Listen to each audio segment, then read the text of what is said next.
من الشيطان الرجيم. بسم الله الرحمن الرحيم. إن الله وملائكته يصلون على النبي يا أيها الذين آمنوا صلوا عليه وسلموا تسليما. اللهم صل على محمد وآل محمد وعجل فرجهم. بسم الله الرحمن الرحيم. عن جابر بن عبد الله الأنصاري عن فاطمة الزهراء عليها السلام بنت رسول الله قال: سمعت فاطمة أنها قالت: دخل علي أبي رسول الله في بعض الأيام فقال: السلام عليك يا فاطمة. فقلت: عليك السلام. قال: إني أجد في بدني ضعفا. فقلت له: أعيذك بالله يا أبتاه من الضعف. فقال: يا فاطمة ائتيني بالكساء اليماني فغطيني به.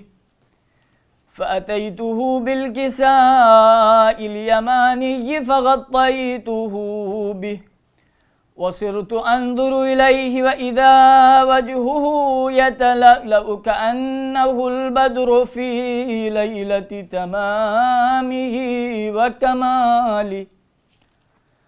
فما كانت إلا ساعة وإذا بولدي الحسن قد أقبل وقال: السلام عليك يا أمّا. فقلت: عليك السلام يا قرة عيني وثمرة فؤادي.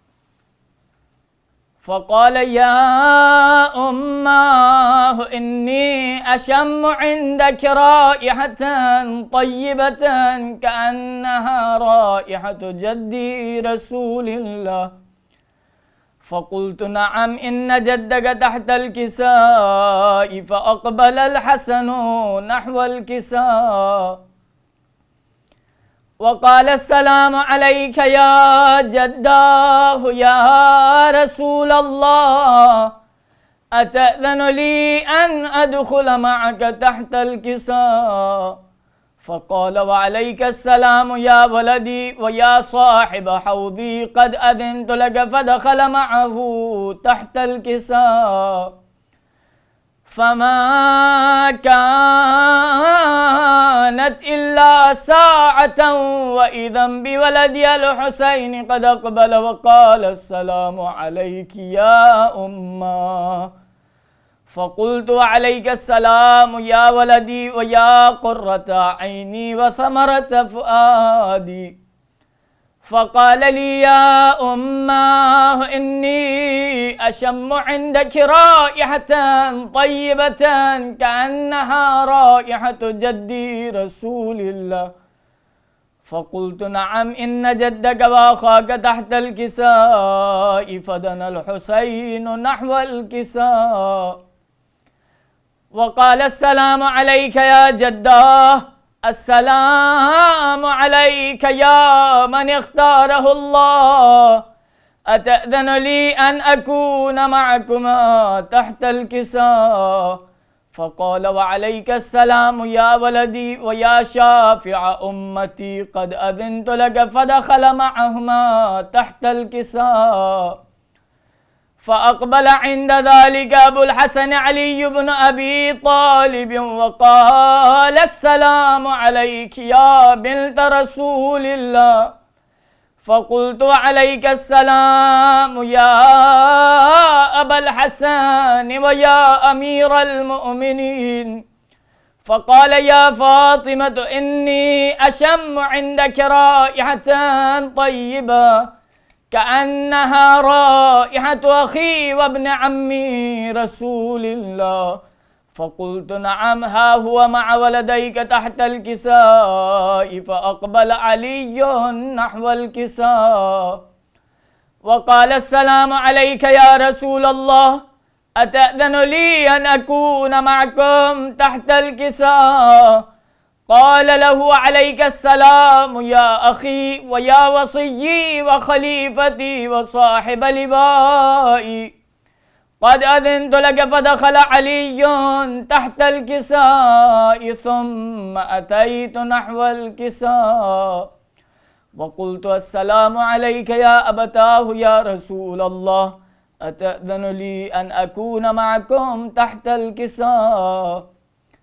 قال وعليك السلام يا بنتي ويا بضعتي، قد أذنت لك. فدخلت تحت الكساء فلما اكتملنا جميعا تحت الكساء أخذ أبي رسول الله بطرفي الكساء وأومأ بيده اليمنى إلى السماء وقال اللهم إن هؤلاء أهل بيتي وخاصتي وحامتي، لحمهم لحمي ودمهم دمي، يؤلمني ما يؤلمهم ويحزنني ما يحزنهم. أنا حرب لمن حاربهم وسلم لمن سالمهم وعدو لمن عاداهم ومحب لمن أحبهم، إنهم مني وأنا منهم. فاجعل صلواتك وبركاتك ورحمتك وغفرانك ورضوانك علي وعليهم وأذهب عنهم الرجس وطهرهم تطهيرا. اللهم صل على محمد وآل محمد. فقال الله عز وجل يا ملائكتي ويا سكان سماواتي، إني ما خلقت سماء مبنية ولا أرضا مدحية ولا قمرا منيرا ولا شمسا مضيئة ولا فلكا يدور ولا بحرا يجري ولا فلكا يسري إلا في محبة هؤلاء الخمسة الذين هم تحت الكساء. فقال الأمين جبرائيل يا رب ومن تحت الكساء؟ فقال عز وجل لهم أهل بيت النبوة ومعدن الرسالة، هم فاطمة وأبوها وبعلها وبنوها. اللهم صل على محمد وآل محمد. فقال جبرائيل يا رب أتأذن لي أن أهبط إلى الأرض لأكون معهم سادسا؟ فقال الله نعم قد أذنت لك. فهبط الأمين جبرائيل وقال السلام عليك يا رسول الله.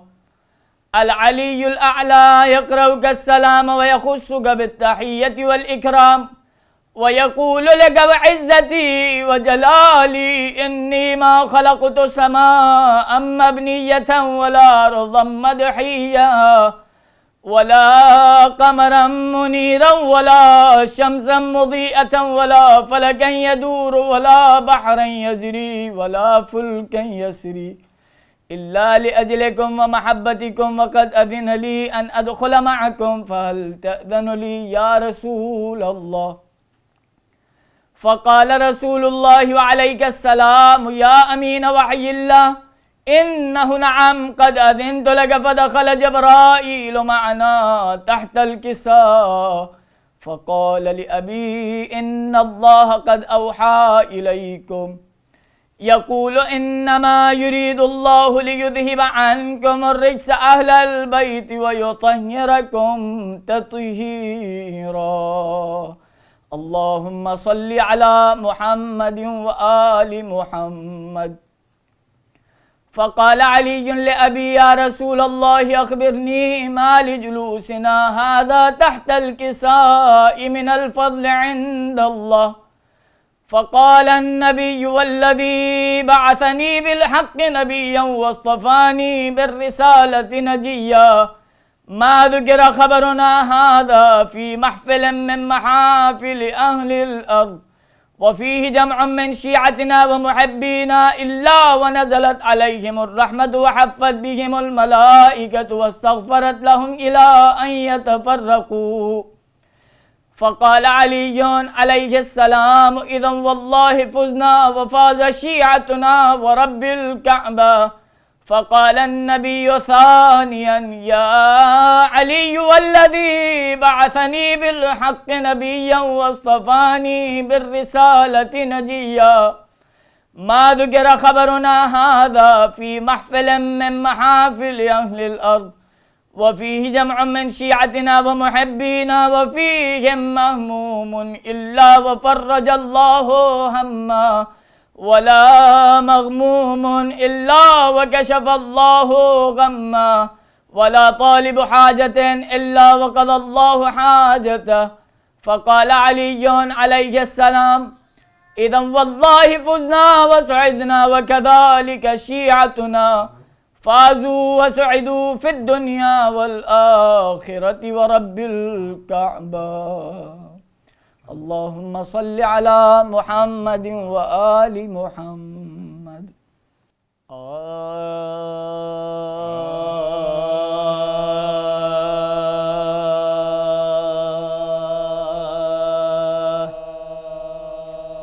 حکم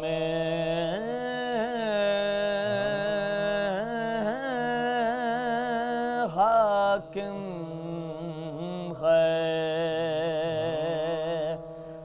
کسی کا نہ رہے سر باقی، حکم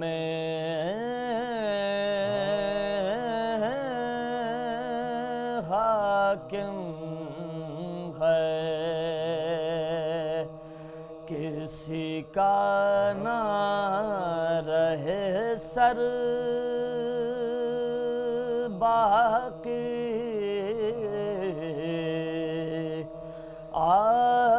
آج دنیا میں نہ حیدر کا رہے گھر باقی،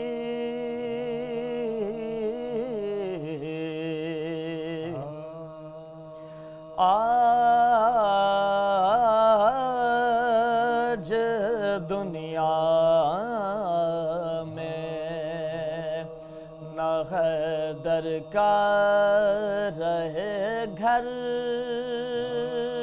باقی، وہ رہے حق پا مٹے پر نہ مٹا در ان کا،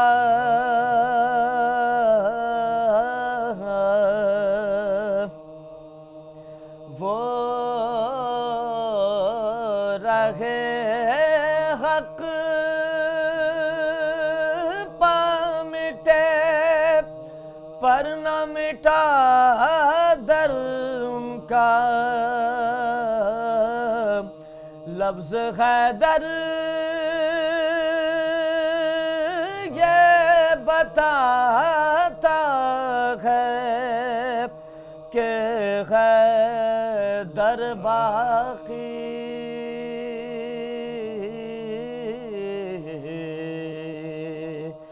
حکم حاکم ہے۔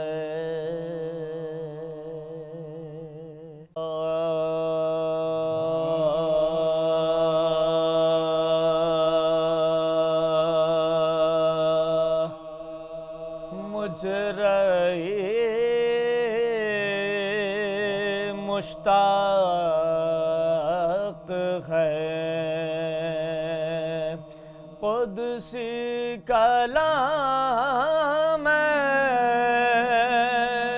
ساتھ تو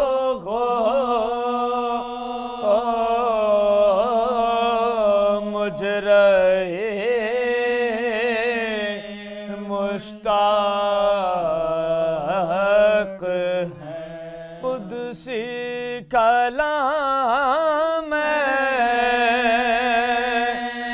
ساتھ ہو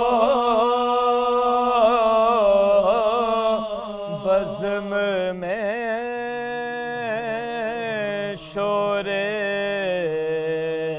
درود اٹھے سلام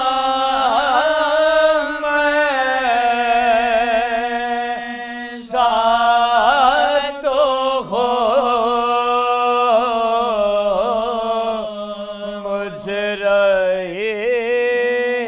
مجرئی مشتاق خیالی اللہ کا ہم نام نام ساتھ ہو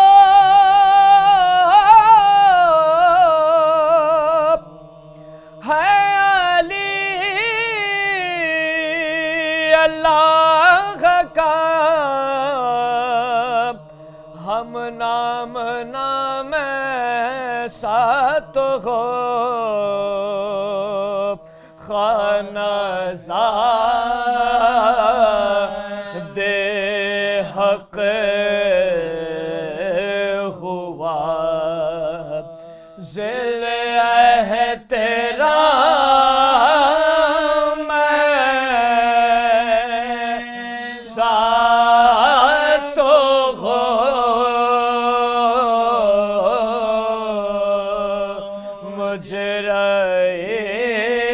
مجرئی مشتاق یا علی جب منہ سے نکلا مشکلیں آسان ہوئیں یا علی جب منہ سے نکلا مشکلیں آسان ہوئیں اس میں اعظم کا اثر رکھتا ہوں نام ساتھ ہو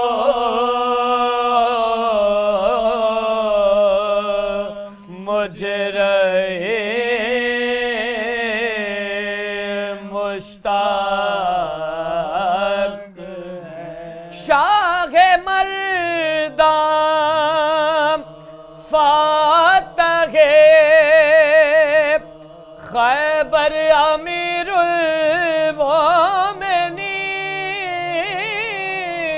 المومنین شاہ مردان فاتح خیبر امیر المومنین جانشین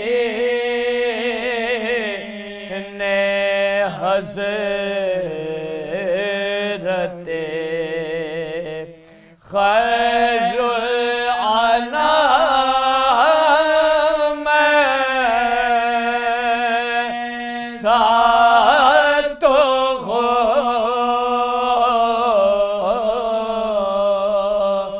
مجرئی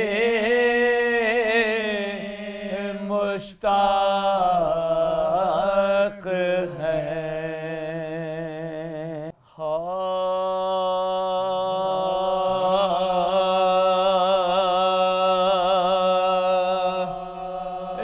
اکیسویں کی رات قیامت کی رات تھی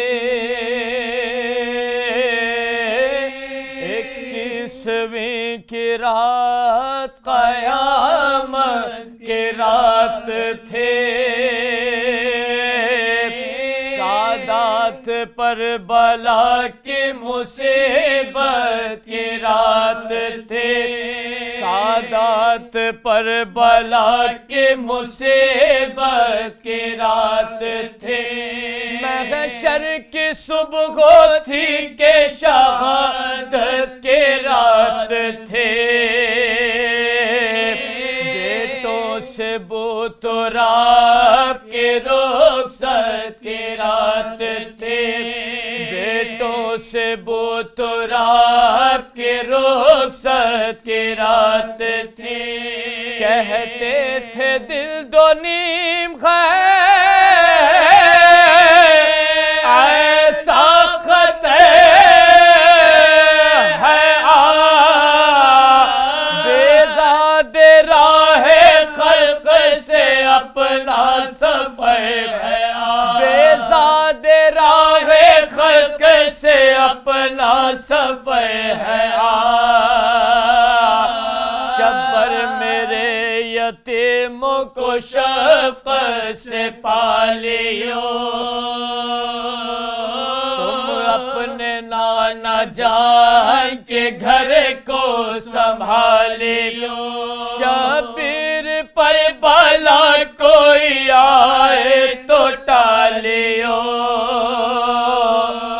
دیکھو کڑی نگاہ بھی اس پر نہ ڈالیو، دیکھو کڑی نگاہ بھی اس پر نہ ڈالیو، اس کا لحاظ چاہیے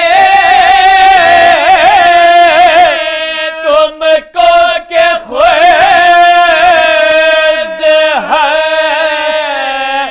بیٹا میرا حسین تمہارے سپرد ہے، بیٹا میرا حسین تمہارے سپرد ہے، اے میرے جانشین میرے دلدار الوداع، اے نور عین احمد مختار الوداع، سونپی تمہیں رسول کی سرکار الوداع، اے امت رسول کے غم خوار الوداع، اے امت رسول کے غم خوار الوداع، شبر جو میرے دوست ہیں تم سب سے ہوشیار،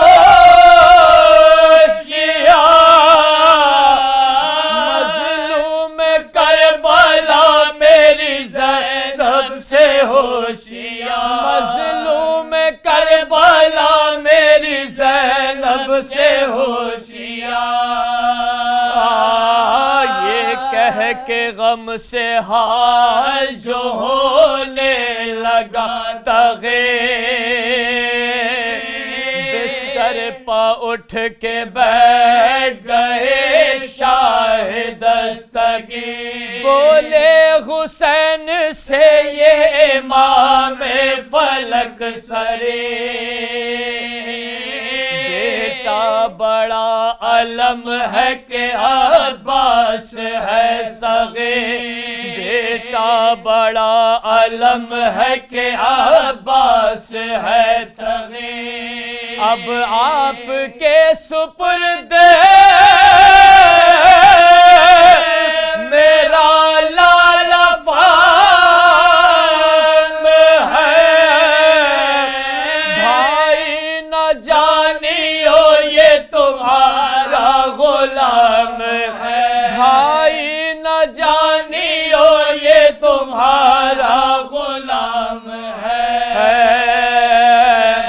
بھول پڑ گیا کہ سید ابرار مر گئے،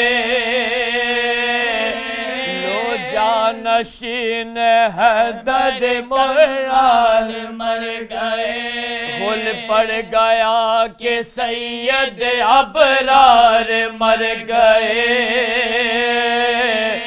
لو جانشین احمد مختار مر گئے، دین رسول پاک کے سردار مر گئے،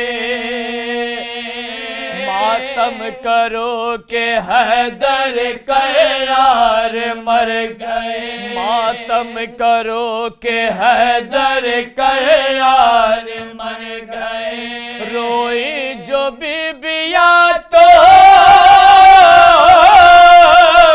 بے سر پیٹنے لگے، عباس نلے ہاتھوں سے سر پیٹنے لگے، عباس نلے ہاتھوں سے سر پیٹنے لگے،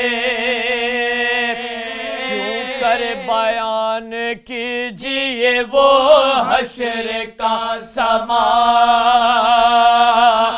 بیٹے ادھر تڑپتے تھے اس سمت بیٹیاں، ہر سو کہیں بکا کہیں شیول کہیں وغا،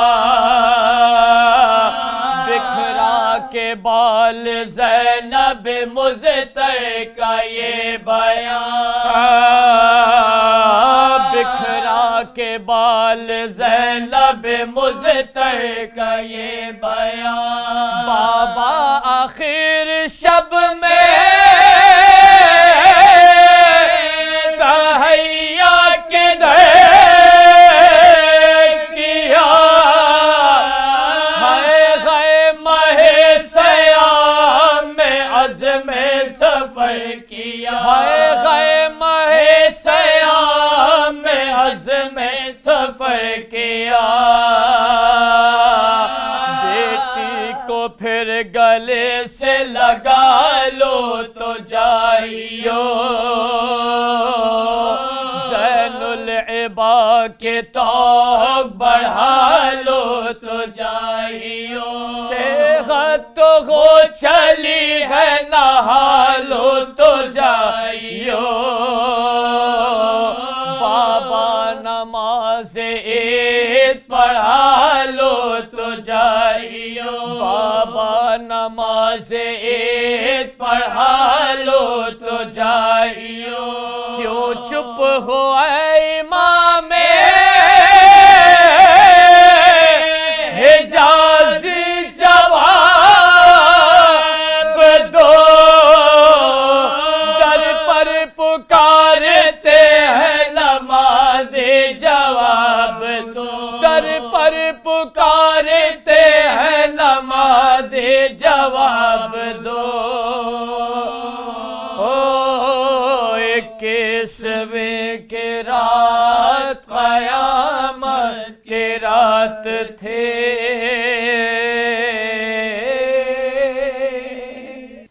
اعوذ باللہ من الشیطان اللعین الرجیم، بسم اللہ الرحمن الرحیم، الحمد للہ رب العالمین، الصلاة والسلام على أشرف الأنبياء والمرسلين، سيدنا أبي القاسم محمد وعلى أهل بيته الطيبين الطاهرين، واللعنة الدائمة على أعدائهم أجمعين، أما بعد، فقد قال الله تبارك وتعالى في كلامه الحميد وفرقانه المجيد، قوله الحق وهو أصدق القائلين، بسم الله الرحمن الرحيم، قل الحمد لله وسلام على عباده الذين اصطفى۔ تمام تعریفیں رب علی ابن ابی طالب کے لیے، تمام تعریفیں اس خدا کے لیے جسے علی ابن ابی طالب نے سجدے کیے،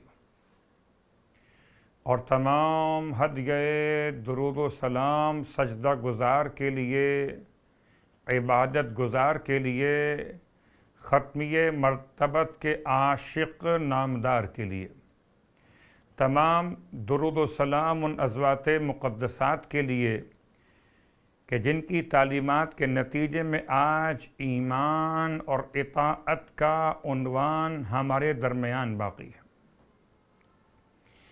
الحمدللہ الذی جعلنا من المتمسکین بالقرآن العظیم واجعلنا من المتمسکین بولایت علی بن ابی طالب علیہ السلام۔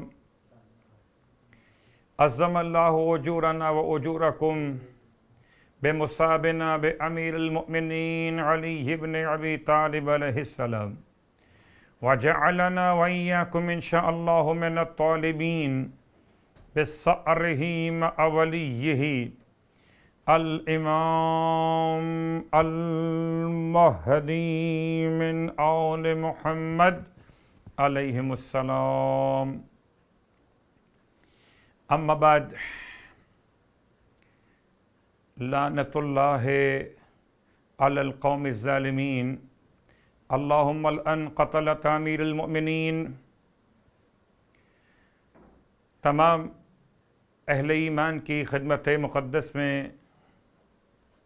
شب شہادت مولائے کائنات علی ابن ابی طالب علیہ السلام کی مناسبت سے تعزیت و تسلیت پیش کرتا ہوں۔ خدا کی بارگاہ میں اس دعا کے ساتھ کہ پروردگار ہم سب کو امام منتقم کے خدمت گزاروں میں، مولائے کائنات کے خون کے طلبگاروں میں قرار دے۔ گرچہ شب شہادت ہے، شب گریہ اور شب تعزیت ہے، شہزادیوں کی یتیمی کی رات ہے، جنت کے جوانوں کے سرداروں کی یتیمی کی رات ہے۔ صرف شہزادوں کی بات نہیں بلکہ تمام کوفے کے یتیموں کے لیے آج دوبارہ یتیم ہو جانے کی رات ہے۔ تمام تر اہل ایمان دنیا بھر میں جہاں کہیں رہتے ہوں، آج ان کے مولا کی شہادت کی رات ہے۔ ماتمداران امیر المومنین، خدا آپ کو کوئی غم نہ دے، خدا ان آنسوؤں کو بہترین جزائے خیر کا عنوان قرار دے جو مولا کی محبت میں بہائے جاتے ہیں۔ آئیے مولا کائنات علی ابن ابی طالب علیہ السلام کے لیے اگر آج ہم اور آپ آنسو بہا رہے ہیں تو اللہ کے حبیب نے اس وقت بھی آنسو بہائے جب خطبہ شعبانیہ میں مولا متقیان نے کھڑے ہو کے درمیان خطبہ میں سوال کیا تھا۔ اسی ماہ مبارک کی عظمت کو پیغمبر شعبان کے آخری دنوں میں بیان کر رہے تھے۔ خطبہ شعبانیہ اس کا عنوان، اور اللہ کے رسول کی بارگاہ میں سوال کیا مولا متقیان نے، یا رسول اللہ ای الاعمال افضل فی ھذا الشہر، یا رسول اللہ اس مہینے میں سب سے افضل ترین عمل کون سا؟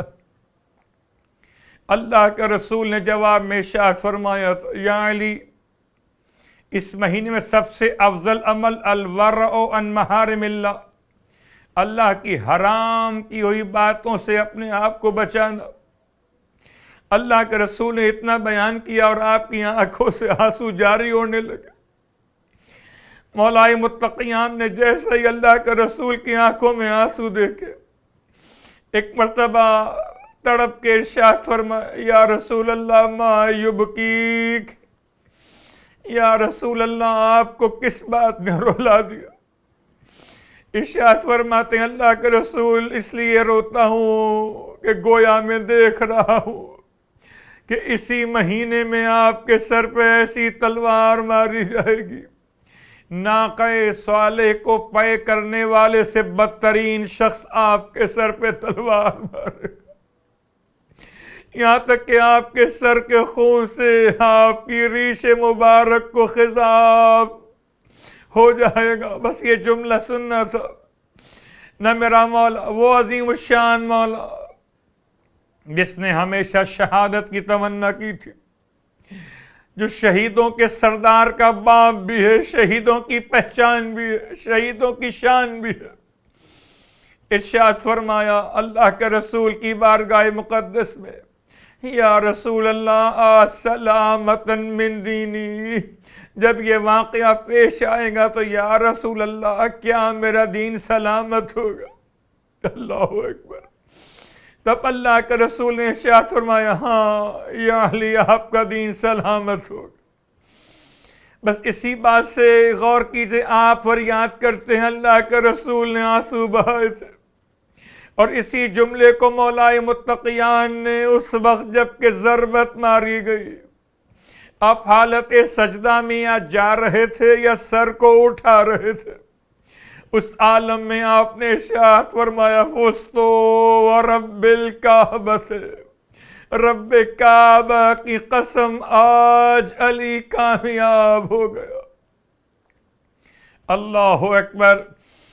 ماتم داران امیر المومنین، شہزادیوں کو پرسہ پیش کرنے والے عزاداران، روزانہ آپ کی خدمت میں مولا متقیان علیہ الصلاۃ والسلام کی شخصیت کے حوالے سے، آپ کے فضائل کے حوالے سے، اور علی الخصوص زیارت امین اللہ کی شرح کے اعتبار سے کچھ جملے آپ کی خدمت میں عرض کر رہا ہوں۔ آج بھی چاہتا ہوں کہ اسی عنوان کو آگے بڑھاؤں۔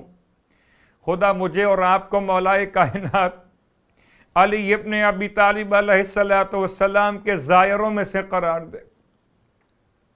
زیارت امین اللہ کے حوالے سے کچھ باتیں کل بیان ہوئیں، کچھ اس سے پہلے بیان ہوئیں، اور ہم اس مقام پر پہنچے تھے کہ امام سید سجاد علیہ السلام وہ شخصیت کہ جو آغوش مولائے کائنات علیہ السلام کے پروردہ ہیں، یعنی اب دادا اور پوتا۔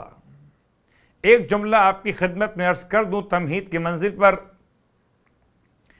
کہ ویسے تربیت کے ایک ذمہ داریوں میں یہ بات شامل ہے کہ گھر کے بزرگوں اور بچوں کے درمیان ربط قائم کیا جائے، اور آل محمد کے گھرانے نے یہ تربیت دی کہ جب شہزادہ امام سید سجاد علیہ السلام کی آمد ہوئی اس دنیا میں، تو آپ کے والد محترم سرکار سید الشہداء علیہ السلام نے آپ کو آپ کے دادا کی خدمت میں تربیت کے عنوان سے دے دیا۔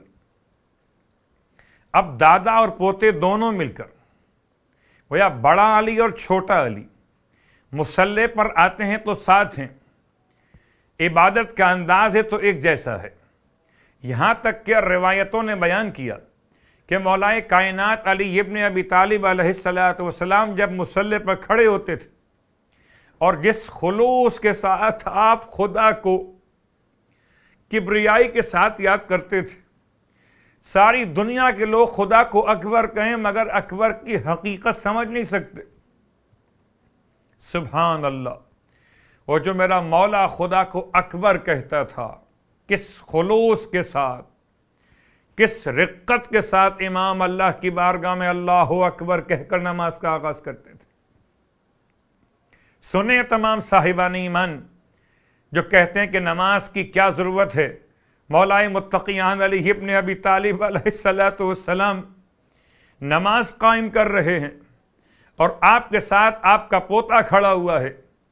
اے ماتم داران مظلوم کربلا، جس نے تمہیں ماتم سکھایا وہ نماز پڑھ رہا ہے، اپنے جد کے ساتھ کھڑا ہوا۔ اللہ اکبر۔ اور جیسے ہی امام نے تکبیرۃ الاحرام کہی ہے، امام کی تکبیر کو سن کر امام سید سجاد علیہ السلام نے تکبیرۃ الاحرام کہی، نماز سے فارغ ہوئے تو میرے مولا نے اپنے پوتے کو سینے سے لگا لیا اور ارشاد فرمایا کہ میرے حبیب نے سچ تو فرمایا ہے کہ صغیرنا و کبیرنا سواؤن، ہمارے چھوٹے اور بڑے دونوں برابر ہوتے۔ اللہ اکبر۔ تو عبادت کے مزاج میں مولا امام سجاد علیہ السلام اور اسی انداز سے سوکھی روٹی کھانے کے عنوان میں بس یاد رکھیے کہ غذائے مادی اور غذائے معنوی جس نے مولائے متقیان سے سیکھیں اس نے کہا السلام علیکہ یا امین اللہ فی ارض. زیارت امین اللہ اس عظیم الشان امام کے الفاظ ہیں جو 2 سال یا 4 سال کے سن تک اپنے دادا کے ساتھ رہے اور اپنے دادا کو سلام کرنے کا طریقہ تمام عالم انسانیت کو سکھا دیا. گویا میں الفاظ کو یوں ادا کر لوں کہ زیارت کی تاریخ پرانی ہے، روزے کی تاریخ بعد میں ہے. روزہ بعد میں بنا ہے، زیارت پہلے شروع ہو گئی ہے. انشاءاللہ روزے کی کچھ تاریخ کل کی مجلس میں بیان ہوگی. آج کی حد تک تمہیں زیارت امین اللہ کے الفاظ کو آپ کی خدمت میں پیش کرنا چاہتا ہوں. السلام علیکہ یا امین اللہ فی ارضہ. امین کے کچھ معانی کل بیان ہوئے، کچھ باتیں آج سن لیجئے. امین یعنی کہ دین و علوم و احکام اور معارف کی امانت کی ذمہ داری امین اللہ. علامہ مجلسی علیہ الرحمہ نے اس حوالے سے وضاحت لکھی. دوسرا معنی امین کا کہ اموال اور نفوس اور بیت المال للمسلمین کی امانت کی ذمہ داری امانت کہلاتی ہے. اور تیسری بات، امانت سے مراد منصب امامت اور اس کے مختصات کی ذمہ داری کو نبھانا، یہ امانت کہلاتا ہے. اور چوتھی بات، خدا کے راز، خدا کے رموز کو اپنے پاس محفوظ رکھنا امانت کا ایک انداز یہ بھی ہے.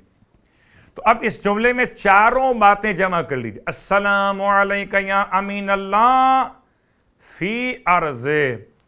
اے اللہ کے امین، اللہ کی زمین پر اس کے دین کے بارے میں، علوم کے بارے میں، احکام اور معارف کے بارے میں، نفوس کے بارے میں، اموال کے بارے میں، مسلمانوں کے بیت المال کے بارے میں، منصب امامت کے بارے میں، منصب امامت کے مختصات کے بارے میں، اور خدا کے راز اور خدا کے رموز کے امین. السلام علیکہ یا امین اللہ فی ارضہ. یہ 4 مفہوم بیان کیے گئے امانتوں کے حوالے سے لفظ امین کے ذیل میں. اور یہ بات پھر یاد دلا دوں کہ مولائے متقیان علی ابن ابی طالب علیہ السلام صرف آپ اکیلے امین نہیں ہیں، بلکہ آپ کے جانشین اور آپ کی اولاد طیبین و طاہرین، چاہے زیارت جامعہ صغیرہ پڑھ کر دیکھیے یا زیارت جامعہ کبیرہ پڑھ کر دیکھیے، لفظ امانت کو ہر امام کے ساتھ بطور صفت آپ محسوس کریں گے. کبھی امناء الرحمن، کبھی امناء اللہ، اللہ کے امین، الرحمن کے امین. لیجیے کچھ شرح میں کچھ باتیں آپ کی خدمت میں یہاں تک پہنچا دی گئی. تو السلام علیکہ یا امین اللہ فی ارض و حجتہ علی عبادہ. اگلا مرحلہ، گرچہ پوری زیارت کی تو شرح ممکن نہ رہ سکے گی، البتہ جتنے جملے کم از کم ہو سکیں، اور ایک کم از کم آپ کی خدمت میں روزانہ لفظ زیارت امین اللہ اتنا پڑھا جائے کہ ہم اور آپ مل کر اس زیارت کے پڑھنے والوں میں روزانہ کے اعمال کے اعتبار سے شامل ہو جائے انشاءاللہ. وَحُجَّتَهُ عَلَىٰ عِبَادِهِ. اور اے اللہ کی حجت اس کے بندوں پر. لفظ حجت کے کتنے معنی ہو سکتے ہیں؟ حجت کے ایک معنی غلبہ، حجت کے ایک معنی ہے دلیل اور برہان، حجت کے ایک معنی ہے معصوم کی ذات مقدس. یعنی غلبہ بھی حجت ہے، دلیل اور برہان بھی حجت ہے، اور زمانے میں وجود امام بھی حجت ہے. یہاں پر لفظ حجت کی وضاحت کے ساتھ ساتھ 2 جملے اور سن لیجئے. جس میں پہلا جملہ اس مطلب کو واضح کرنے کے لیے، حجت بہت مشہور لفظ ہے، آپ کے لیے تو بہت انتہائی مشہور اور استعمال ہونے والا لفظ، حجت خدا، یعنی خدا کی حجت۔ پہلی بات تو یہ کہ آیا زمین کو حجت کی ضرورت بھی ہے کہ نہیں ہے، یا یوں سمجھیے کہ زمین کے لیے حجت، خدا کے بندوں کے لیے حجت، آیا ایک معمولی بات ہے یا انتہائی لازمی اور واجب والی بات ہے؟ اس کے لیے بہت سارے فلسفے کے عناوین قائم ہو سکتے ہیں، منطق کی ادلہ لائی جا سکتی ہیں۔ فلسفہ اور منطق کے الفاظ کے بجائے ایک طالب علم ہونے کی حیثیت میں ایک چھوٹی سی مثال آپ کی خدمت مقدس میں کہ چلیں امام جعفر صادق علیہ الصلوۃ والسلام اور امام موسی کاظم علیہ الصلوۃ والسلام کے شاگرد رشید جناب ہشام کی طرف، اور ہشام کا ابو عبیدہ سے ایک مناظرہ۔ ابو عبیدہ مکتب عامہ سے تعلق رکھتے اور مسجد بصرہ میں بیٹھ کر بڑے درس دیا کرتے، اور یاد رکھیں بہت سے لوگ ایسے جو بڑی خواہش کرتے تھے کہ ہم سے جو چاہو پوچھ لو، لیکن یہ جملہ کسی کی بھی شان میں اضافہ نہ کر سکا سوائے مشکلات کے۔ ہاں، اگر یہ جملہ بشان عظیم الشان رہا تو مولا کائنات علی ابن ابی طالب علیہ الصلوۃ والسلام کے لیے کہ سلونی سلونی قبل ان تفقدونی، پوچھ لو مجھ سے اس سے پہلے کہ میں تمہارے درمیان میں نہ رہوں۔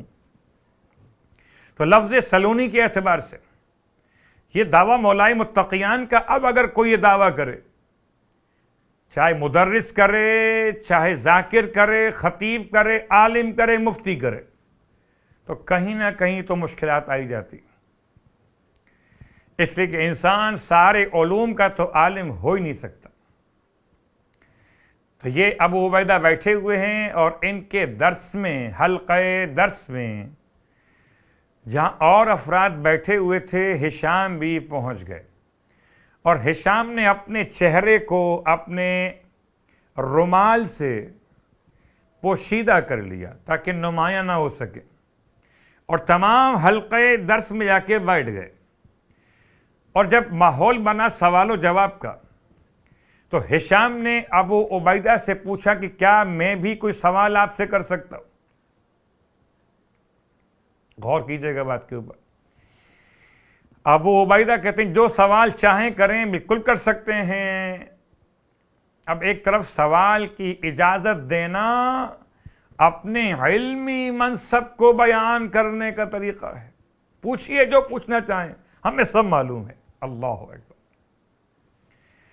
ہشام نے کہا میرے سوال بڑے عجیب و غریب سے ہوں گے، مگر آپ کو جواب دینے کا وعدہ کر چکے۔ کہا پوچھو، کیا پوچھنا چاہتے ہو جوان، پوچھو۔ ہشام نے پہلا سوال کیا، بتائیے ابو عبیدہ کیا آپ کی آنکھیں ہیں؟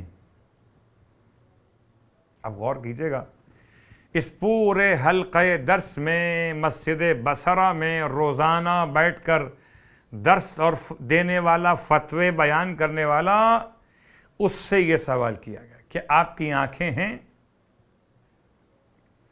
پہلے تو یہ ذرا جھنجھلا گئے، کیا سوال کیا ہے، یہ کوئی سوال ہے؟ کہ جی میرا سوال تو ایسے ہی ہوگا، آپ وعدہ کر چکے جواب دیں گے، جواب دے دیجیے۔ بالآخر مجبور ہو کر کہتے ہیں جی میری آنکھیں ہیں۔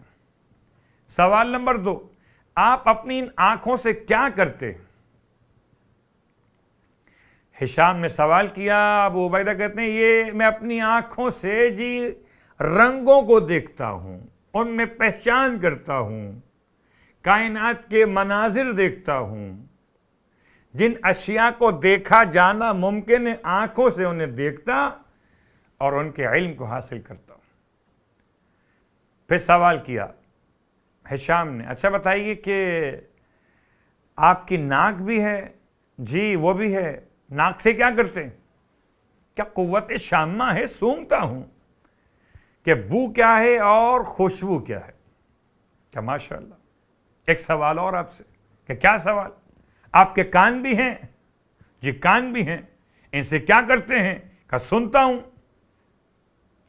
آوازیں نرم اور گرم کو، آوازیں قریب اور بعید کو، آوازیں مانوس غیر مانوس کو. کہ اچھا بتائیے آپ کے زبان بھی ہے اور ہونٹ بھی ہیں؟ کہ جی میرا منہ بھی ہے. اس سے کیا کرتے ہیں؟ کہ ذائقہ دیکھتا ہوں، نمکین ہے کہ میٹھا ہے، گرم ہے کہ ٹھنڈا ہے. کہ اچھا آخری سوال آپ سے، بتائیے آپ کے ہاتھ بھی ہیں؟ یہ کہتے ہیں ابو عبیدہ جی میرے ہاتھ بھی ہیں. ان سے کیا کرتے ہیں؟ کہ ان سے محسوس کرتا ہوں، لمس کرتا ہوں، ٹھنڈا اور گرم اشیاء کو ہاتھ لگا کر معلوم کر لیتا ہوں. گویا حواس خمسہ، بصارت، شامہ، ذائقہ، سامعہ اور لامسہ، پانچوں حواس کو بیان کیا سوالیہ انداز میں جناب ہشام نے. کس سے؟ ابو عبیدہ سے. اب ایک سوال کیا ابو عبیدہ نے کہ آپ بتائیے کیا آپ کا دل بھی ہے؟ ہشام سوال کر رہے ہیں ابو عبیدہ سے کہ آپ کے دل بھی ہے؟ جی دل بھی ہے.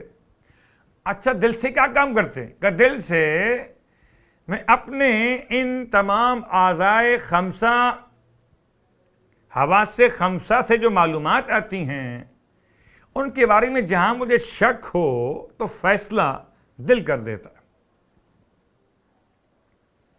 غور کیجیے گا، یہ ساری گفتگو لفظ حجت، زمین اور بندگان خدا حجت کے محتاج ہیں یا نہیں ہیں. زیارت امین اللہ کا جملہ حجتہ علی عبادہ، اس کے ذیل میں بات ہو رہی ہے. جب یہ سوال دل کر چکے تو اب ایک سوال ہشام نے اور کیا کہ پروردگار نے دل دیا کیوں؟ آنکھیں کافی ہیں دیکھنے کے لیے، دل دیکھتا نہیں ہے، آنکھیں دیکھتی ہیں. ناک شامہ کرتی ہے، دل شامہ نہیں کرتا. زبان ذائقہ کرتی ہے، دل ذائقہ نہیں کرتا. کان سامعہ کرتے ہیں، دل سامعہ نہیں ہے. ہاتھ لامسہ ہیں، دل لامسہ نہیں. دل دیا کیوں ہے؟ کہ اس پورے جسم میں خدا نے دل اس لیے دیا کہ تمام حواس خمسہ کے معاملات پر فیصلہ کن رائے قائم کر سکے.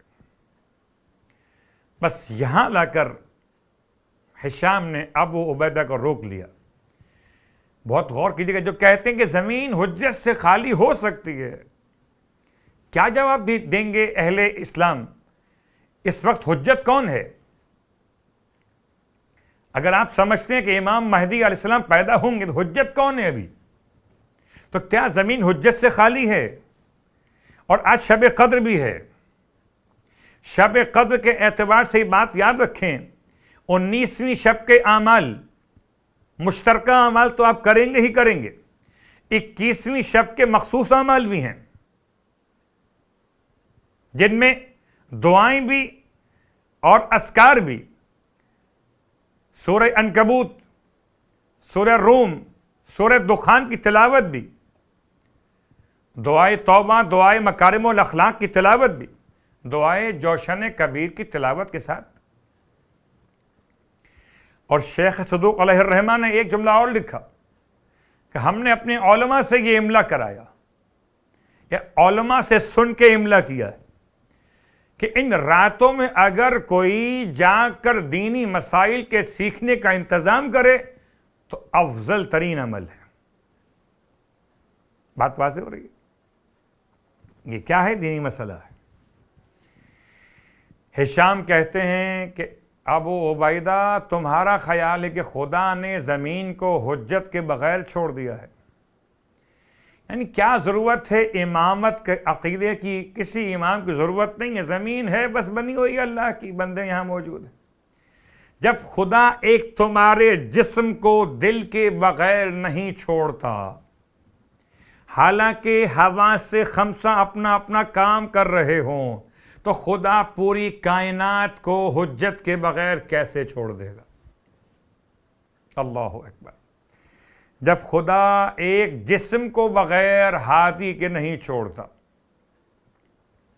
اور چونکہ بات حجت کی آ رہی ہے تو حجت کی بات کے ساتھ ساتھ پہلا مسئلہ مکمل ہوا کہ زمین کو حجت خدا کی ضرورت ہے۔ زمین حجت خدا سے خالی نہیں رہ سکتی، حتیٰ کہ اگر اس زمین پر 2 آدمی بھی رہ جائیں تو ان میں سے ایک حجت خدا ہونا چاہیے۔ اب غور کیجئے گا، جو لفظ امین اللہ و فی ارضہ حجتہ علی عبادہ، کہ آپ حجت ہیں خدا کی اس کے بندوں کے لیے، مولا کائنات علی ابن ابی طالب علیہ السلام کی شان۔ اور لفظ حجت پر جب بات آ گئی تو آئیے اب فضائل مولا کائنات علی ابن ابی طالب علیہ السلام پہ غور کیجئے کہ مولا کائنات کس طرح کی حجت قرار پائے، کہ پوری تاریخ اٹھا کے دیکھ لیں۔ مولا متقیان علی ابن ابی طالب علیہ السلام کی زندگی عبارت ہے خدا کی طرف رہنمائی سے۔ آئیے چھوٹی سی مثال آپ کی خدمت میں، اور چونکہ لفظ حجتہ علی عبادہ پر بات چل رہی ہے تو اللہ کی حجت ہے، تو اللہ کی طرف رہنمائی کرنے والا بھی کون؟ علی ابن ابی طالب علیہ السلام۔ میں نے کل کی مجلس میں بات کو مکمل کیا تھا جہاں سورج سلام کا جواب دے رہا، وَعَلَيْكَ السلام یا اولو و یا آخرو و یا ظاہرو و یا باطنو و یا علیم بکل شیء۔ اسی انداز سے حجت خدا مولا متقیان علی ابن ابی طالب علیہ السلام کی بارگاہ مقدس میں بہت سارے مسائل خدا کے بارے میں سوال کی شکل میں قائم کیے گئے۔ غور کیجئے گا، کبھی عدد کے حوالے سے بحث ہوئی کہ خدا واحد ہے، یہ واحد ہونا عدد کے معنی میں، عدد جنسی، عدد نوعی، عدد ترکیبی۔ خدا ایک ہے، اس کا ایک مطلب یہ کہ خدا اپنی جنس میں ایک ہے، خدا نوع کے لحاظ سے ایک ہے، یا خدا تجزیہ اور ترکیب کے لحاظ سے ایک ہے، یا وحدہ لا شریک کے معنی۔ غور کیجئے گا کہ امام علیہ السلام سے زیادہ فصیح ترین توحید کا بیان کرنے والا کون؟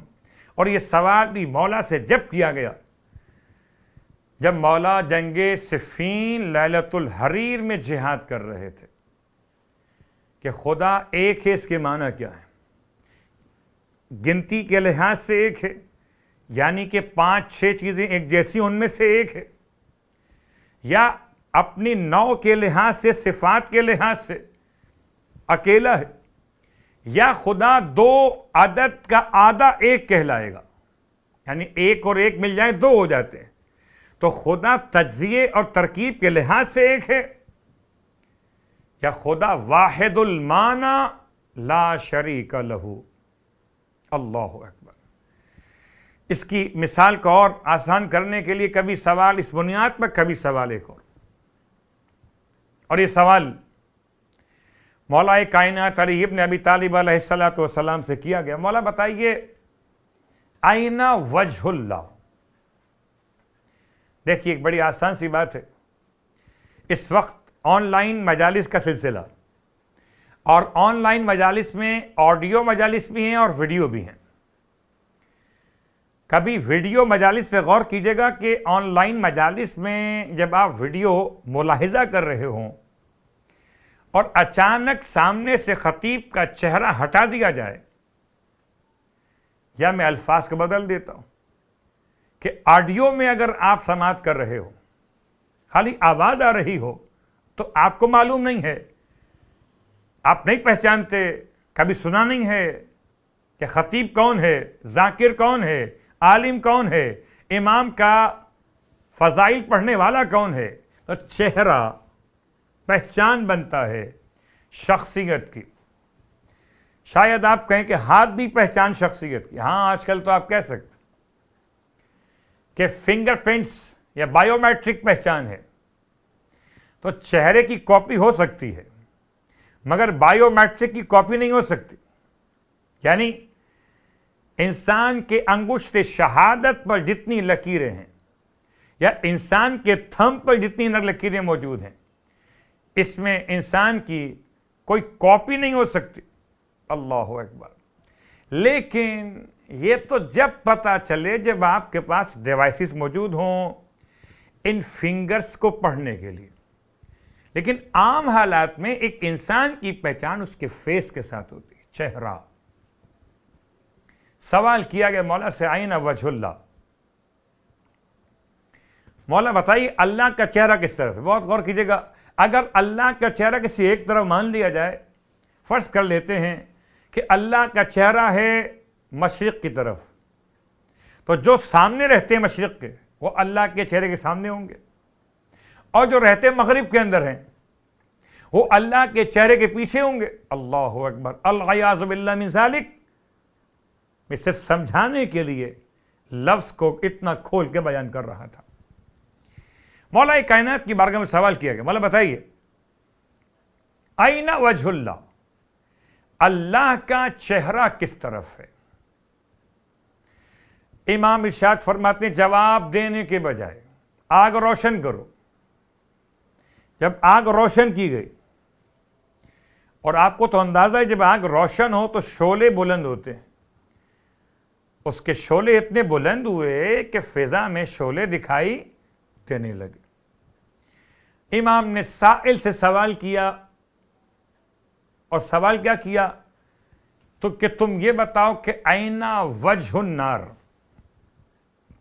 آگ کا چہرہ کس طرف ہے. سائل نے چاروں طرف سے آگ کو دیکھا, کہا اس کا تو چہرہ بیان کرنا ممکن نہیں. چہرے کا مطلب کیا ہے, یہ میرے سامنے آپ کے سامنے میرا فیس, یہ میرا چہرہ, پیچھے سر کا حصہ یہ فیس نہیں ہے, یہ فیس ہے, یہ چہرہ ہے. تو آنکھ کا چہرہ کس طرف ہے. وہ کہتا ہے اس زمانے کا ایک عام سا شخص کے آنکھ کا چہرہ بتانا ممکن نہیں. آنکھ کا چہرہ چاروں طرف ہے, یعنی یہی آنکھ دیکھتی ہے سیدھے ہاتھ پہ کھڑے ہو کر بھی, الٹے ہاتھ سے بھی, اور پیچھے اور آگے سے بھی. ایک ہی لو دکھائی دیتی ہے آنکھ کی اٹھتی ہوئی, اس کا چہرہ معین نہیں ہو سکتا. امام فرماتے ہیں جب تم ایک نار کا چہرہ نہیں بتا سکتے, مجھ سے نور کے چہرے کی بات کر رہے ہو. آئین وجہ اللہ, بتائیے اللہ کا چہرہ کہاں پر ہے. تمام عالم انسانیت پر ایک مرتبہ اور پھر مکتب اہل بیت کا احسان. آؤ انسانوں, اگر تمہیں خدا کا چہرہ صفات خدا میں دیکھنا ہو تو چلیے سورہ مبارکہ الرحمن پڑھیے. کل من علیہا فان وَيَبْقَى وَجْهُ رَبِّكَ ذُو الْجَلَالِ وَالْإِكْرَامِ. روئے زمین پر تمام اشیاء کو فنا ہو جانا ہے. وَيَبْقَى وَجْهُ رَبِّكَ, اور تمہارے رب کا چہرہ باقی بچے گا. میں پھر آپ کی خدمت میں عرض کر دوں کہ اس آیت کا ترجمہ وجہ کے اعتبار سے اگر یہ کسی غیر خدا کے لیے ہو, آپ کا چہرہ, میرا چہرہ, ان کا چہرہ, ان کا چہرہ, تو آپ وجہ کا ترجمہ کریں گے چہرہ. اور اگر خدا کے لیے ہو تو وجہ کا ترجمہ کریں گے ذات خدا. پھر بات واضح کر دیتا ہوں. کل من علیہ فان ویبقى وجہ ربک. اگر آپ غور کیجئے تو ایسا محسوس نہیں ہوگا, اگر یہ معنی نہ کیے جائیں تو محسوس ہوگا کہ جیسے نعوذ باللہ من ذالک کہ کوئی پروردگار ہو, سب کو فنا ہو جائے, اس کو بھی صرف چہرہ باقی رہ جائے. اللہ اکبر. وَيَبْقَى وَجْهُ رَبِّكَ ذُو الْجَلَالِ وَالْإِكْرَامِ, اور آپ کے رب کا چہرہ باقی رہے گا جو صاحب جلال بھی ہے اور صاحب کرم بھی ہے. تو اگر زمانے والے خدا کا چہرہ پہچاننا چاہتے ہیں اور چہرہ پہچاننے کی حاجت کیوں پڑ گئی؟ چہرے سے کیا ہوتا؟ اب آن لائن مجالس کا سلسلہ ہے، اس لیے خطیب کے چہرے پر کون سا رنگ آئے کون سا رنگ جائے، وہ زمانے انشاءاللہ پھر سے آئیں گے جب سامعین سامنے ہوں گے اور کسی فضیلت کے جملے پر داد دے رہے ہوں گے اور خطیب کا چہرہ رنگ تبدیل کر رہا ہوگا۔ اللہ اکبر، بات خطیبوں کی ہو رہی، ہم تو طالب علم ہیں۔ تو چہرہ بتاتا ہے رضا کو، ناراضگی کو، اچھا لگا یا برا لگا۔ چہرے کے تاثرات انسان کے اندر کی خبر دیتے۔ وہ اصل چہرہ سے عنوان یہ بنا کہ رضا خدا اور ناراضگی خدا۔ ہمیں کیسے معلوم ہو کہ اللہ راضی ہو گیا؟ اللہ کا چہرہ تو نہیں ہے، اور چہرے کو دیکھ کے معلوم ہوتا کہ اللہ راضی ہوا کہ نہیں ہوا۔ ہمیں کیسے معلوم ہو کہ اللہ ناراض ہو گیا کہ نہیں ہوا؟ بہت غور کیجیے گا۔ اہل ایمان جب یہ معلوم ہی نہیں ہو سکتا تو اس دعا کی انتہا کیا ہوگی کہ آپ کسی کے لیے کہ رضی اللہ تعالیٰ عنہ، اللہ ان سے راضی ہو جائے۔ تو پہلے یہ تو بتائیے کہ اگر اللہ راضی ہو رہا ہے تو اس کی رضا کا اظہار کہاں سے ہوگا؟ کیا وہ خدا آپ کو کال کرے گا، آ کے بتائے گا، آپ پر آیتیں اتارے گا؟ اللہ اکبر، کیسے بتائے گا کہ وہ راضی ہو گیا؟ کوئی طریقہ ہے اس کا؟ اب میں ایک مثال آپ کی خدمت میں عرض کرتا کہ کبھی کبھی انسان کے حیثیت کے اعتبار سے اس کے قریب رہنے والے، مثلا اہلیہ، والدین کے بعد والدین کے ساتھ بہن بھائی اور تمام رشتے، اولاد وغیرہ، یا کوئی بہت قریبی ساتھی، ہم مزاج، جو پہچانتا ہے کہ یہ کس سے راضی ہوتے ہیں اور کس پہ ناراض ہوتے ہیں۔ میں مثال دے سکتا ہوں کہ اہل تقوی صاحبان علم کے لوگ کہتے ہیں بھائی ان مولانا صاحب کو مکس گیدرنگ شادی میں نہ بلانا، یہ پسند نہیں کرتے۔ معلوم کیسے ہوا؟ یا تو تجربہ بول رہا ہے یا صحبت بول رہی ہے۔ اس کا مطلب ہے کہ رضا کا اندازہ یا صحبت سے ہوتا ہے یا آزمانے کے بعد ہوتا ہے۔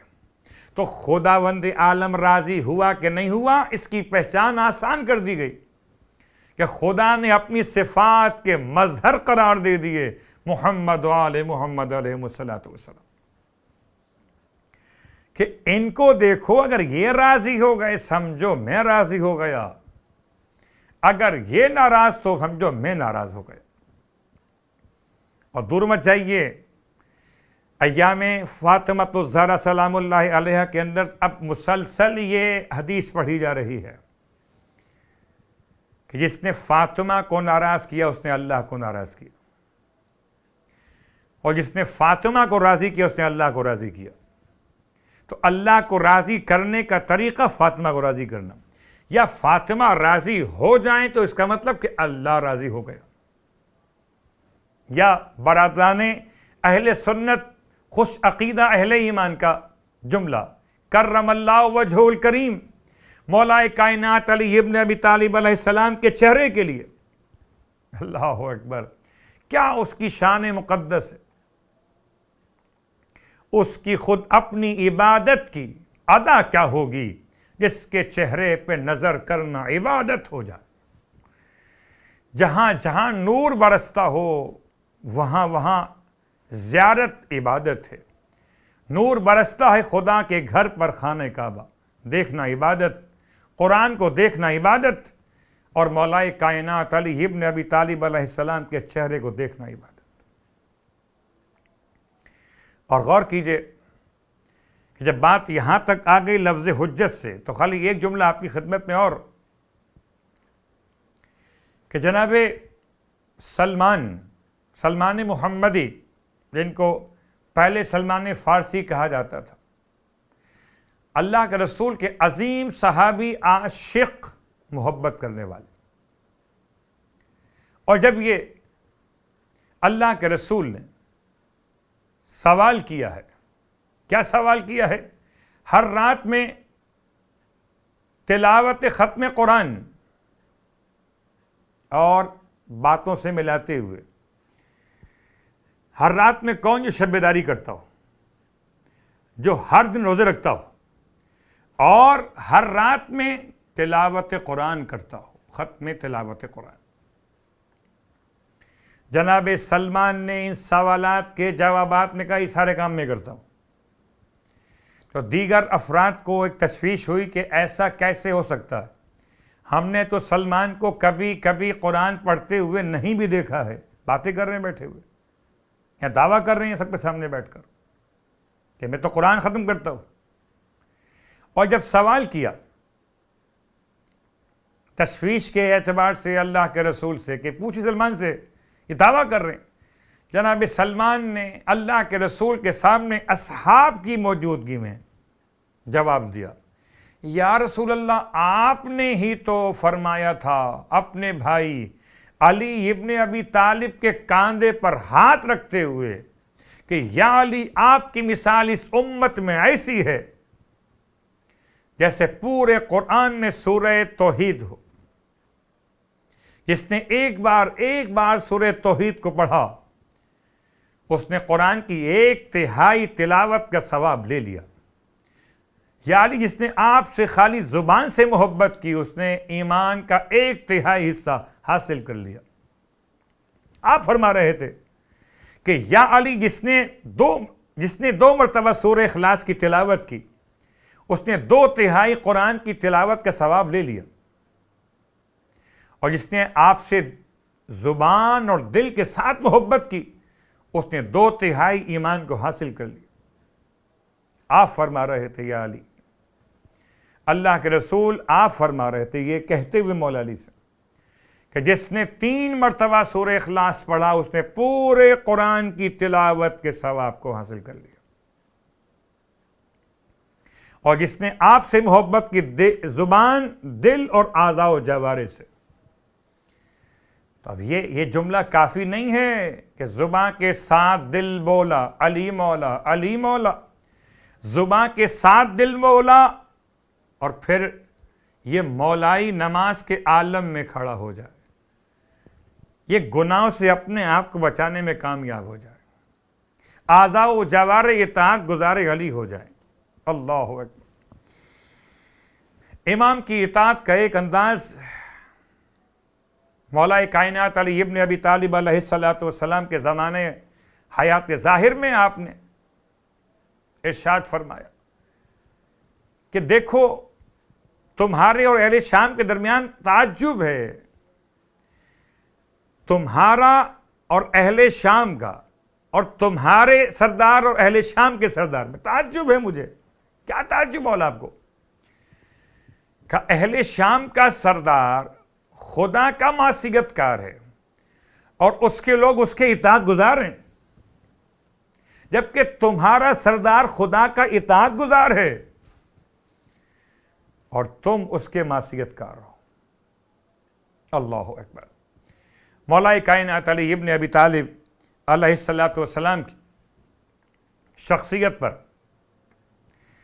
کس انداز سے زیارت امین اللہ کے جملے مکمل ہو رہے ہیں. انشاءاللہ ہم اس جملے تک پہنچ گئے اور اگلا جملہ آج کی حد تک روک رہے ہیں، باقی باتیں انشاءاللہ آنے والے کل میں ہوں گی. السلام علیکہ یا امین اللہ فی ارض و حجتہ علی عبادہ، اور آپ حجت خدا ہیں اللہ کے بندوں کے لیے،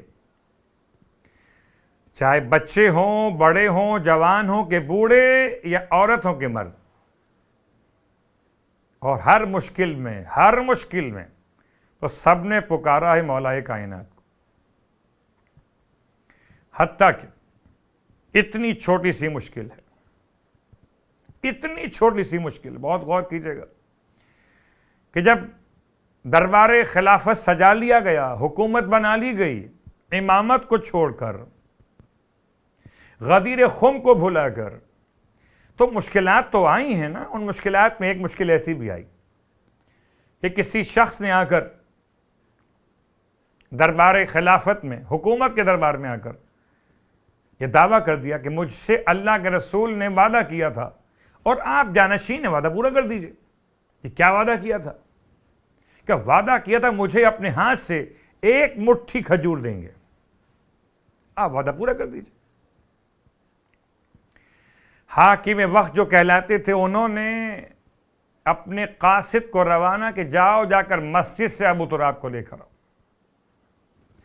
اور جب مسجد سے ابو تراب کو لایا گیا تو تمام دربار میں ایک کیفیت تھی کہ کس کام کے لیے بلایا گیا. تو حاکم کہتا کہ جی اللہ کے رسول کا یہ وعدہ لے کر شخص آیا ہے کہ وعدہ پورا کر دیا جائے. اللہ کے حبیب نے اس سے وعدہ کیا تھا اسے کھجور دیں گے. اب آپ اپنے ہاتھ سے اٹھا کر اسے عطا کر دیں کھجور ایک مٹھی بھر. مولا کائنات بالکل عام سے انداز میں اپنے دستے امامت کو رکھا، اٹھایا کھجوروں کو، اٹھا کر سائل کے ہاتھ پر رکھا. سائل نے کھجوریں لے لیں امام کے ہاتھوں سے. اللہ اکبر. اب غور، دربار خلافت کا واقعہ ہے. ایک سوال کیا سائل نے حاکم سے، اتنے چھوٹے سے کام کے لیے آپ نے کیوں زحمت دی ابو تراب کو، کیوں بلایا علی کو؟ یہ کام تو آپ بھی کر سکتے تھے. اور انہوں نے کون سا کام کیا؟ خالی اٹھا کر میرے ہاتھ پہ رکھی کھجوریں. تب حاکم وقت کہتے ہیں کہ تجھے نہیں معلوم مگر میں نے خود اپنے کانوں سے سنا ہے کہ اللہ کے حبیب نے فرمایا تھا کہ میرا اور علی کا ہاتھ عدل میں برابر ہے. کیا کہنے، چہرہ وجہ اللہ ہو جائے، ہاتھ ید اللہ ہو جائے اور مساوات میں مثل ید مصطفیٰ ہو جائے. تو چلیے ایک بات تو واضح ہو گئی کہ دربار خلافت کے اس عمل کے نتیجے میں مسلمان سمجھ گئے کہ اگر دربار خلافت میں کوئی بیٹھنے والا بھی کھجور پیغمبر کے وعدے پر اپنے ہاتھ سے نہیں دیتا بلکہ علی کے ہاتھ سے دلواتا ہے تو جنت خدا کا وعدہ ہے. پیغمبر نے فرما لیا ہے، خدا نے خلق کیا جنت کو، پیغمبر نے وعدہ کیا، تو پیغمبر کے وعدے کو خدا جب آپ کو دلوائے گا تو ہاتھ علی ابن ابی طالب کا ہو. اب آپ کی مرضی ہے علی کے ہاتھ سے جنت قبول کریں نہ کریں.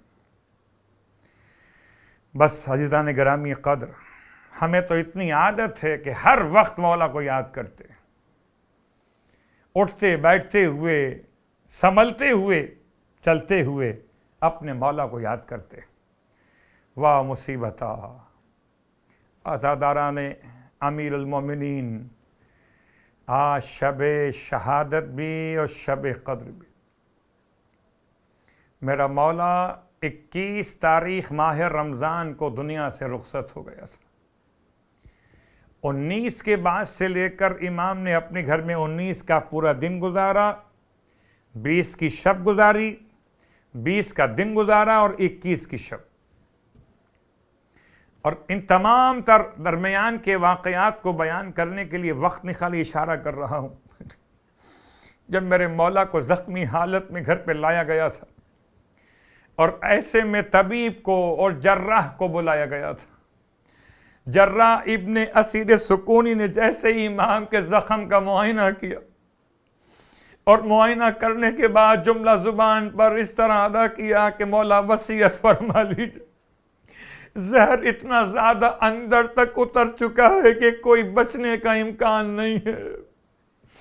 ہاں اگر ہو سکے تو جتنا اس کو تکلیف کو کم کر سکتے ہو کر سکتے. اس میں کیا کیجئے، طبیب اور جراح کیا کہتے تھے کہ جتنا زیادہ ہو سکے دودھ نوش فرمائیے.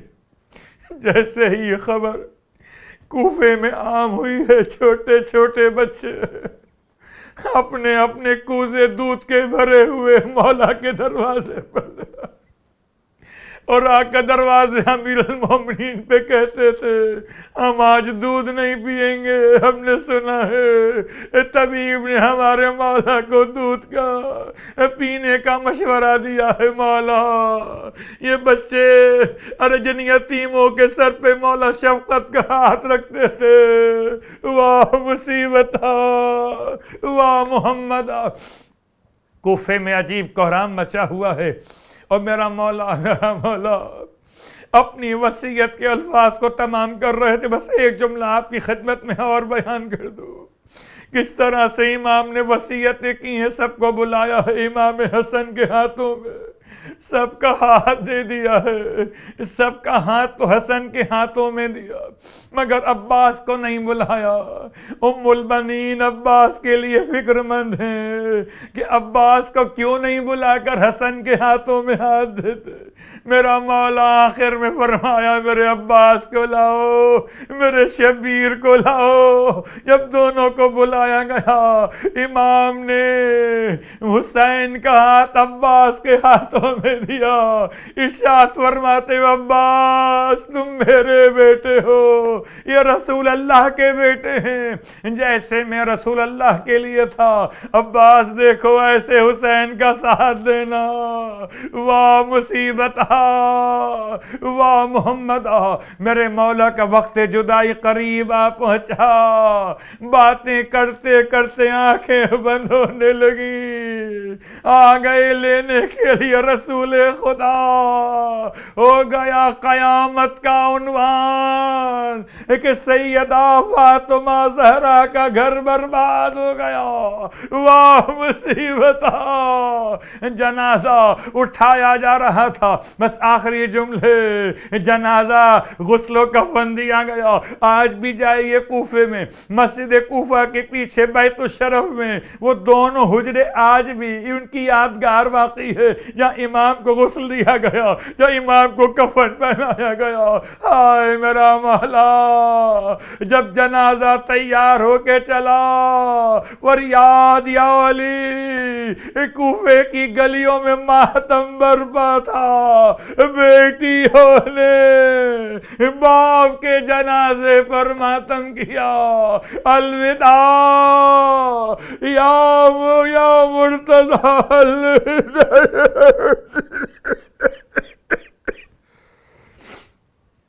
الا ولعنۃ اللہ علی القوم الظالمین وسیعلم الذین ظلموا ای منقلب ینقلبون۔ بار اللہ واسطہ محمد و آل محمد کا ہماری اس عبادت کو اپنی بارگاہ میں قبول و مقبول فرما۔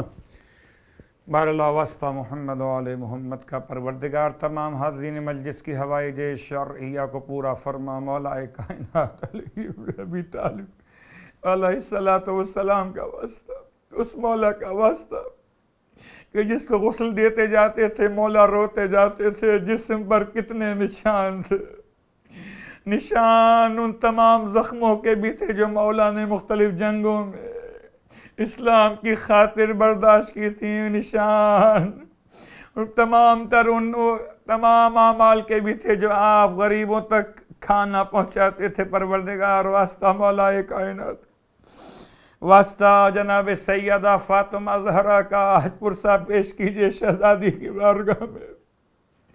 بڑی محبت تھی جناب سیدہ فاطمہ زہرا کو مولا کائنات سے، کیسے ممکن ہے سیدہ کا تذکرہ نہ ہو؟ بس ایک جملہ آپ کی خدمت میں دعا کے عنوان میں کہوں گا، اگر کوئی دعا توسل میں کامیاب آپ نہ ہو رہے ہو تو مولا کائنات کو سیدہ کی ٹوٹی ہوئی پسلیوں کا واسطہ دے کے دعا مانگی، اس طرح سے دعا مانگیے کہ پروردگار جناب سیدہ فاطمہ زہرا کا واسطہ مولا کائنات کے ماتم داروں کی حفاظت فرما۔ جہاں جہاں مشکلات و مسائل ہیں، جلوس اعضاء اور مجلس اعضاء کے حوالے سے پروردگار تمام علاقوں کی حفاظت فرما، کرونا وائرس سے تمام ماتم داروں کو محفوظ فرما۔ بار اللہ واسطہ محمد و آل محمد کا امام زمانہ علیہ الصلوۃ والسلام کے ظہور میں تعجیل فرما، اور ہم سب کو امام علیہ الصلوۃ والسلام کے ادنیٰ ترین خدمت گزاروں میں شامل فرما۔ ربنا تقبل منا انک انت السمیع العلیم بجائے محمد وآلہ المعصومین برحمتک یا ارحم الراحمین.